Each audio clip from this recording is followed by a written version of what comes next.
So this year makes it exactly 10 years since I came into the UK, and honestly, I can't believe it's already 10 years. Like, I can't believe like how time flies, like how time really flies, just like yesterday.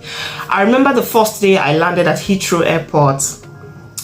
It was a mixed feelings, you know. I had this mixed feelings of I was happy, and at the same time I was unhappy in the sense that I was gonna miss my family, because I was coming and I actually didn't know for how long I was gonna be here. So I knew I was gonna be away from my family for quite a while, but I didn't know for how long. And I was also happy because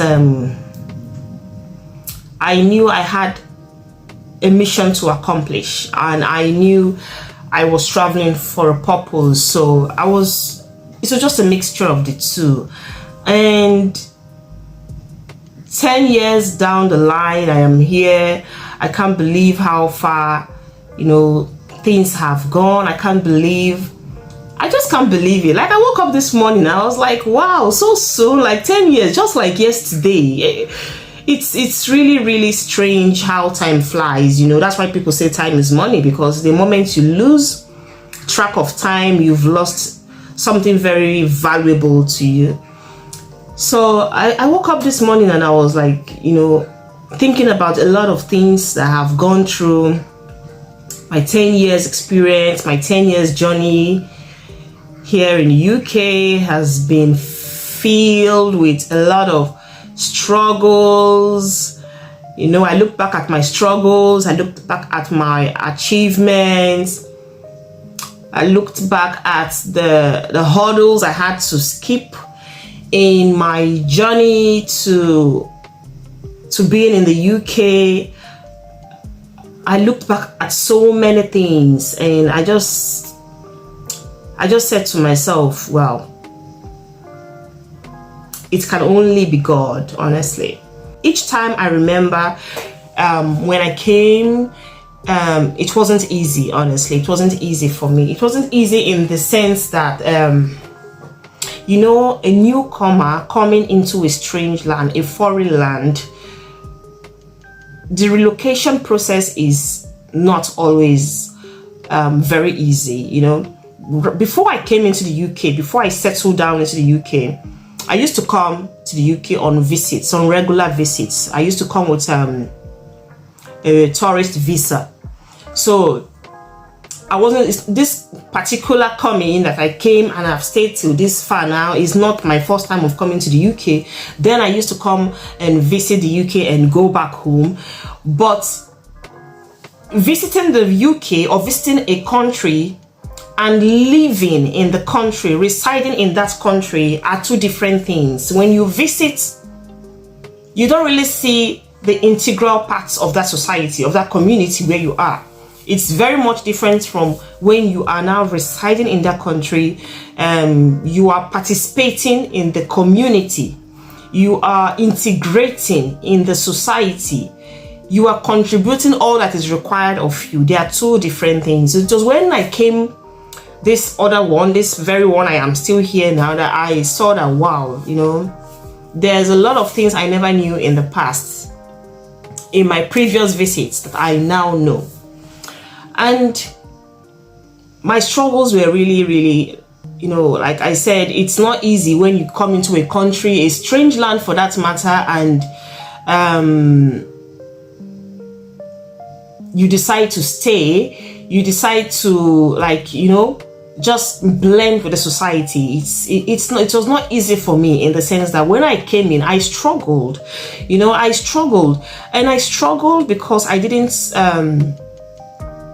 have a plan. I didn't have a plan at hand. I just came. And that's why I tell some people, before you relocate to any country, it's always good you have your master plan. It's always good you have a plan in place. What exactly are you going to do in the country where you're going to? If you want to travel or relocate to a country, what country do you have in mind?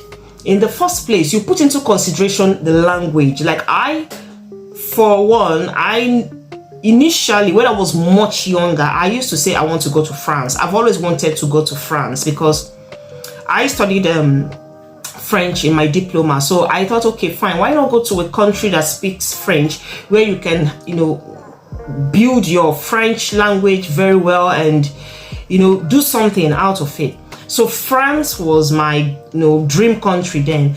But when I applied for the visa, it didn't work out. I applied for so many other visas. I tried other options, which was not forthcoming. I said, okay, let me settle down for UK. And because UK, I have been visiting, so getting a visa to visit the UK again was not going to be a hard decision to make, and it wasn't going to be a hard step to follow. So I tried the UK. But before I came, another thing I had in mind was that UK, being an English-speaking country, was a very, very advantageous one for me because I wouldn't have to learn a strange language. I would not have to go and start learning from the scratch, which is kind of stressful. So before you travel, always be very sure that it's a country you are not going to be stressed about language. If you're okay learning the language, that's completely fine. That's up to you. But if you don't have the time of your life to start learning a language before you get a job, before you go to school and all that, I don't think a non-English speaking country is actually right for you. So when I came to the UK, the struggle was tough. And it was tough because I didn't have a plan. Like I said, I didn't have a foresight. I didn't have my visa. So for a very long time, I didn't have a visa. I was struggling to get this visa. Not like I wasn't doing anything to get it. I was applying, I was making plans, I was doing things to get the visa, but it was not working. And if you have gone through visa process in the country before, you will understand exactly where I'm coming from.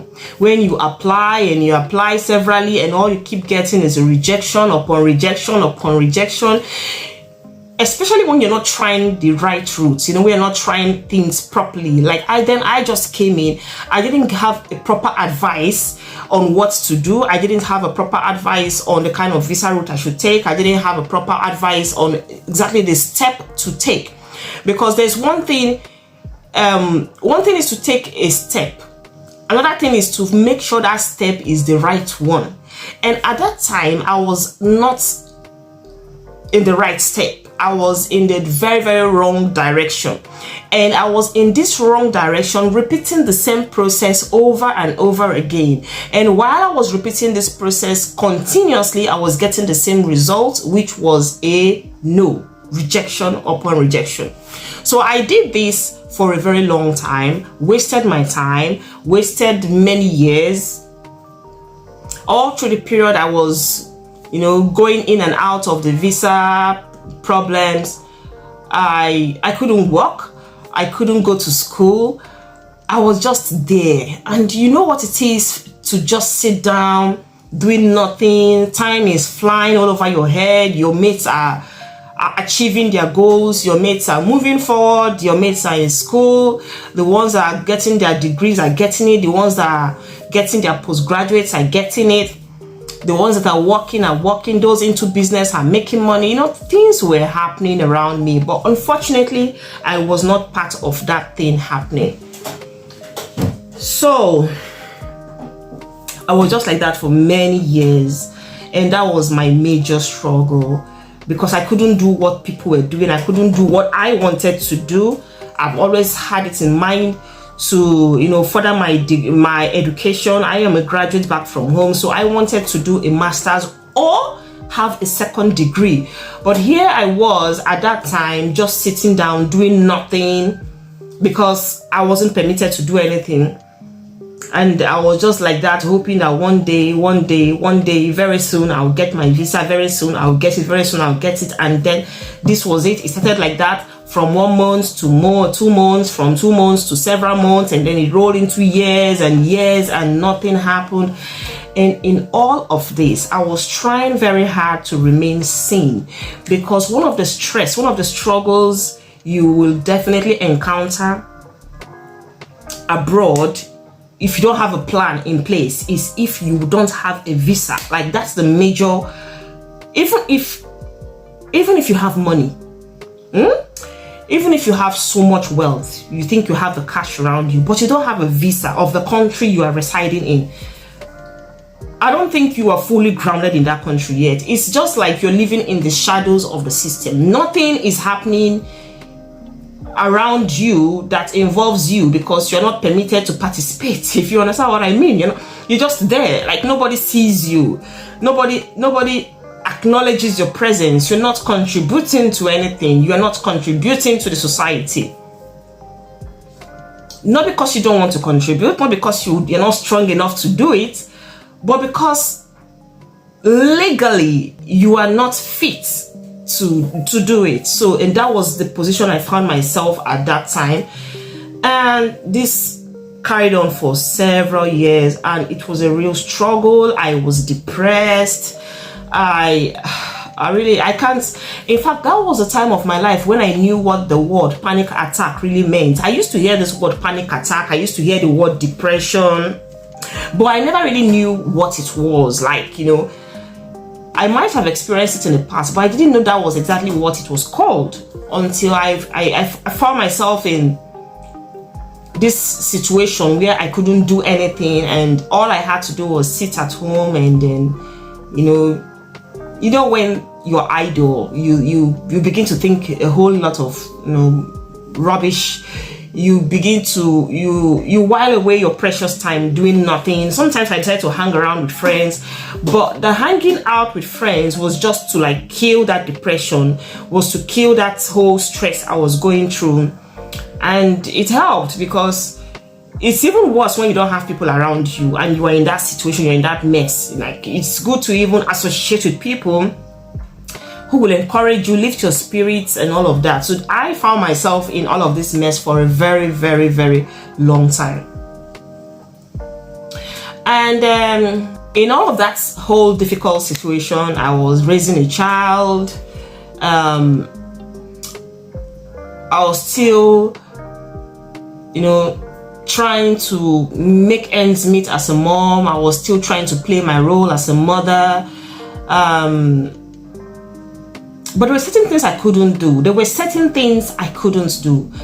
There were certain things I would have loved to do back then that I couldn't do, like travel. I would have loved to travel. I would have loved to travel, move around, see towns, see countries, but I couldn't do it. And it's kind of made me feel like I was in a box. I would have loved to explore all of that with my child at that time, because the growing stage of your child, that very first 5 years of your child's life is a very, very important time.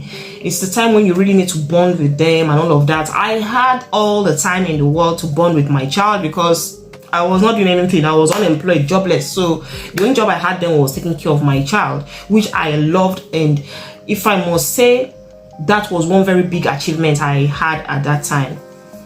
And then, as God would have it, I managed to scale through that very hurdle of no visa, no document, no paper, and I later had it. And when I got my visa, it was just like, sometimes when you stress yourself severally for something, while you are stressing, to you at that point, it's like, oh my God, am I ever going to get this thing? You are praying, you are fasting, every time you close your eyes, you dream of it. Each time you want to discuss, that's the topic, the main conversation you want to be hearing and you want to be talking about. You just want something centered around that particular topic, what you want, so that it's like, something that will be reminding you, or you'll be tapping into that expectation that you have. So I was always moving with friends or with people whom we had the same like minds, like people of my, same like minds, people who we share the same opinion with, people who were also in that situation. Because we had to talk from time to time, we had to share our experiences, we had to share our goals. We always discussed what we wanted to do when we finally have the paper, the visa. So these were the things that actually kept me sane at that time. And when I got this paper, it was so surreal. It was beautiful. You know, that was when I knew that, man, there's a big difference between not having your legal rights to be in the country and having it. You know, at that time, all of the depression and panic attacks I used to suffer, all the stress and what have you, just vanished into thin air. Like, I would just sleep like a baby, wake up the next morning, no stress. I was just like, wow, this is magical. And then my dreams start falling into place. All of the things I have wanted to do in the past started falling in gradually. You know, I started to build myself again because time has passed. A lot of time just flew into air like that, and I knew I needed to catch up as soon as possible because time is going. We're getting older by the day. So the earlier you start fastening your seatbelt, the better for you. So I started trying to gather myself, put myself together. I got into work immediately because I knew that in the first place, for you to even there's certain dreams you might want to achieve that you need money to achieve them, you know. So I got into work immediately. I started working. I found fulfilled working because there's nothing as fantastic as earning your own income, as making your own money. Even if you have to depend on people for any assistance or the other, let it be that they are giving you to top up whatever you have, not that you are fully dependent on the person. So I started working. I started, you know, quenching some little financial fires by the side. Things picked up. Things really did pick up. And all of a sudden, I just forgot my history. I just forgot the stress I went through. I just forgot where I was coming from. I forgot all the rejections I have been having in the past. I just forgot all of that. Because when I sit back right now and I look, I am grateful for how far I have come. Yes, I might not have, you know, gotten to where I need to go to in life, but it's a gradual process. I know I will be there. But am I where I used to be? No. I have moved. Have I achieved anything in these 10 years? Yes, I have. At least I have 2 lovely children who are British.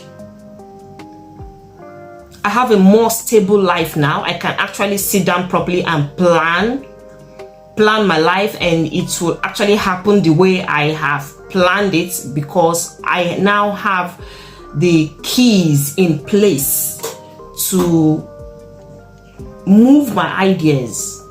Do I have any regrets so far from all that has happened in the past 10 years ago till date?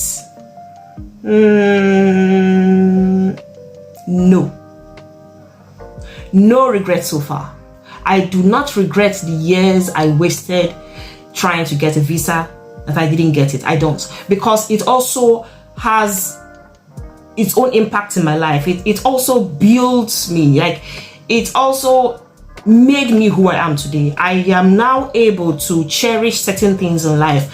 I'm now able to differentiate between having and not having. I am now able to differentiate between being strong and being weak. And to be honest with you, all I have achieved since I came is not really something I can quantify. A lot has got to do with my mental, well-being. A lot has got to do with my psychological way of reasoning. There's so many things I can't really place my hands on that I would say I have achieved or I have gained ever since I landed this country. The first one, for instance, it made me a stronger person. You know, Back then, I used to think I was lazy, I was weak. In fact, a few of my family actually thought I was the lazy one. And I wouldn't blame them, because I saw myself as actually a lazy person, because there were situations I never knew I would be able to handle if I found myself in it. But I came to this country, I was alone. I didn't really have anybody to, to direct me or tell me what to do or tell me steps to take so as not to make a mistake or so as not to fall into trouble. I did that all by myself, trying to be calculative, trying to reason properly, trying, to know the steps I will take that would proffer me a good solution, because I knew that I was on my own.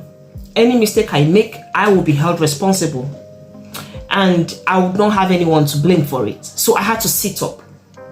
Secondly, coming over here really made me strong. It's made me financially strong. It's made me financially disciplined.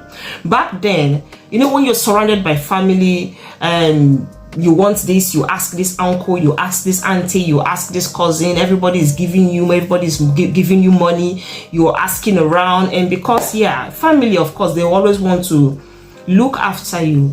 But on getting here, I discovered that there was nobody to ask. There's actually nobody to ask for anything. You have to sort yourself out at every step of the way. There is nobody to fall back to.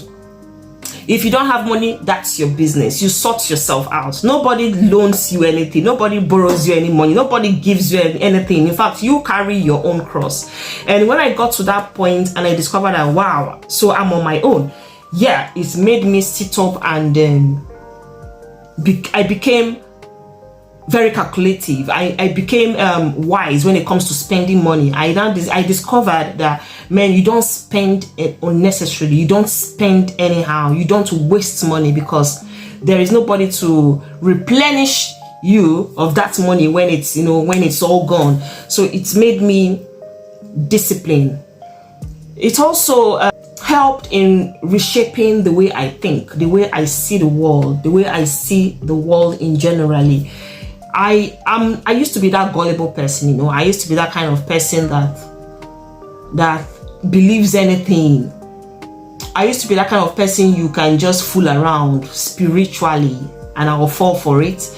I used to be that kind of person you will just play with my heart, you play with my emotions, you play with my psychology, you play with my reasoning, the way I think, everything. I used to be very gullible. I used to be very, very naive. But after spending so much time over here, somehow there's something about the environment that just makes you level up. There's something about the environment that makes you think straight. There's something about the environment that makes you grow up overnight. And that thing happened to me. Whatever it was, I don't know, but that thing happened to me. I began to see the world in a different perspective. I began to see things from a different angle, and I began to handle things in a different way. What I mean by I used to be very gullible spiritually, because back then I was taught a lot of spiritual BS, and right now, when I talk about these things, sometimes people will be like, "Oh, you have backsliding, or you are backsliding. That's why you're talking like this." No, that's not the point. The point is that my eyes are actually open to know my right from my wrong. So I'm not the usual gullible person that one could, push around like that, and I would not ask questions. I always ask. That's why when people are talking to me, or when people are trying to sell something to me, either you're selling an idea to me, you're selling a decision to me, or you're selling an information to me, be ready to answer questions from me, because there will always be a why. I would always ask. I always want to question everything that comes my way. Not because I feel like asking, but because I need to know deeper. I need to understand where you're coming from. I need to understand everything relating to that topic you have just given me. So don't just expect that you will come and throw in one idea to me, or one information to me, or one debate or one argument, and I will just take it, just swallow it like that. No, you will have to prove to me why I need to buy that idea, what that idea is all about, of what advantage is it to me. There are questions you need to answer, which I never used to do before, because you know, especially the society where we grew up, we're taught not to question things. We're taught not to ask. Whatever they tell you, you just swallow it. And that's why spiritually a lot happened. And to be honest with you, when I came into this country, the first few years I spent in this country playing over, you know, my paper issue, struggling to get my leave to my residence and all of that. The first few years I spent here, I was still in that field. I was still in that naive basket. You know, trying to get my visa. You know, when you're desperate to get something, sometimes people come with all manner of things just to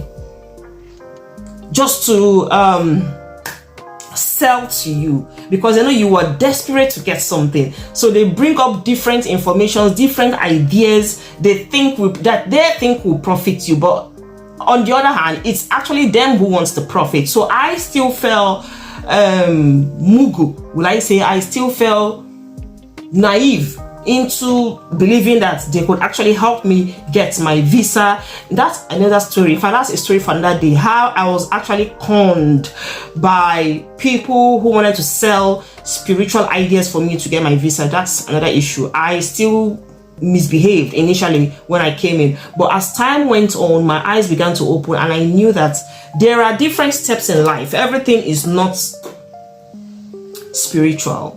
Everything in this life is not about the spiritual. Sometimes you use this to reason. So my 10 years in the UK, I really am grateful to God first and foremost for making this a reality, making it possible for me to pass through every step I have passed through, and for me to be celebrating today with my family, because right now I have a full family. I have my children, no longer a child. I have my children. I'm a family woman. And yeah, like I said, I might not have gotten to where I want to be, but I'm not where I used to be. And I know God still has a plan for me in this country. You know, this is just the beginning of my breakthrough, and it's the beginning of my testimonies in this land. And I also want to thank the British government for giving me the opportunity to achieve certain goals, you know, to explore so many opportunities that I have actually explored, and making me bring out the best in me. Because it's one thing for you to have dreams and aspirations and goals, and it's another thing for you to have the platform to execute those dreams. I have actually been very honored to have been given those platforms, some of them on a platter of gold. And I don't know what to say anymore, but I really appreciate it. I appreciate it. I thank God for where I am today. I thank everybody who has in one way or the other touched my life or made a difference. I show appreciation to God Almighty first of all, friends and family, you know, home and abroad. My friends over here in the UK who have in one way or the other supported me. Family who have been there, you know, always checking up on me, making sure I'm fine, making sure I'm okay, especially when I was going through my trying times, the early years of my life in the UK, when I was going through my trying times. People that were really there for me, that made sure I didn't let depression eat me away. I want to say a big thank you to everybody who has in one way or the other been a part of this journey. Thank you very much. Thank you very much.